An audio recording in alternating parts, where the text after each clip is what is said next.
Hi guys, Dusty from Dusty Detecting here. Now today, excuse my cat, Zushka. Today I'm going to show you very quickly the hip sticks. Now a hip stick is a great invention from the USA.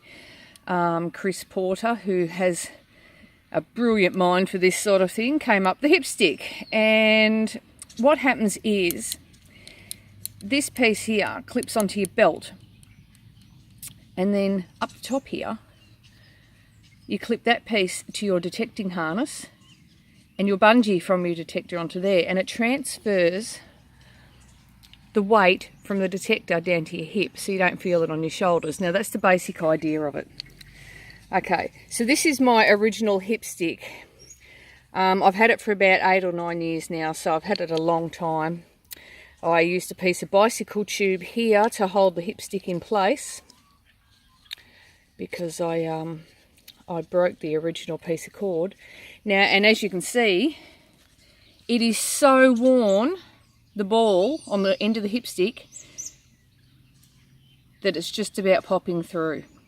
And I actually had to have it, you can see the tape on there, the sticky stuff. I actually had to have a piece of cloth tape around it to hold it in. That is so worn out, that ball, that yes, it's nearly popping out. So that's pretty awesome. There it is there, and you can see the ball's not even round anymore. It's so worn. It's very, very worn out.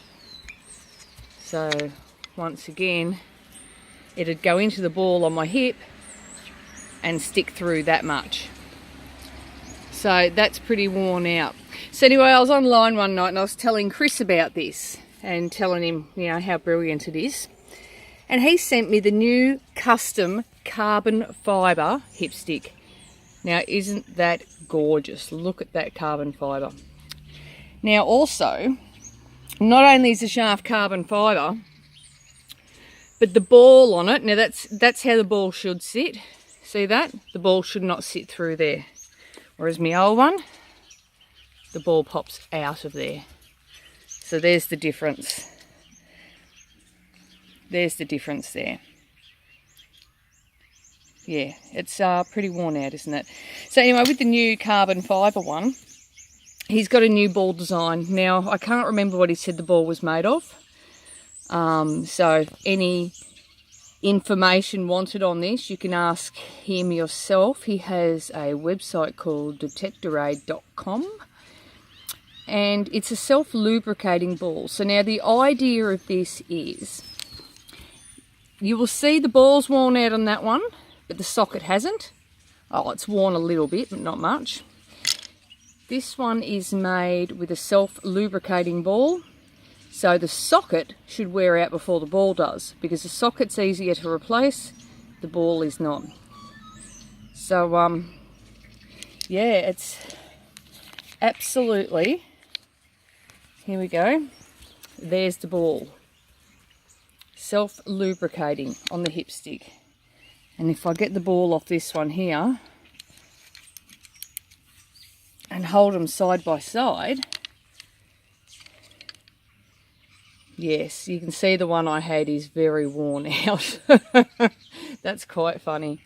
Also, the dealer I bought my original hip stick off didn't know how to size them up. And as you can see, the new carbon fibre is a lot longer, by a couple of inches at least, than my original. Now, my original was just way too short for me. So, that's the new custom carbon fibre hip stick with self-lubricating ball, as opposed to my original hip stick that is very worn out and sized wrong. So I just wanted to show you guys that, and if you're looking for a little bit of support or a lot of support while you're out detecting, things swing a lot longer in the day, hip stick's the way to go. I have actually bought myself a what is it called, a Pro Swing Minelab harness. I bought myself one of those about 4 years ago or 5 years ago, and No, they're not a patch on the hip stick. I still need to use a hip stick with it. That's how good the hip stick is. So, yeah, brilliant, brilliant, brilliant, brilliant. In a couple of weeks, I'll be giving it a good go, and I'll do some out in the field videos for you to see it. Okay, thank you, Chris, and thank you everyone for watching.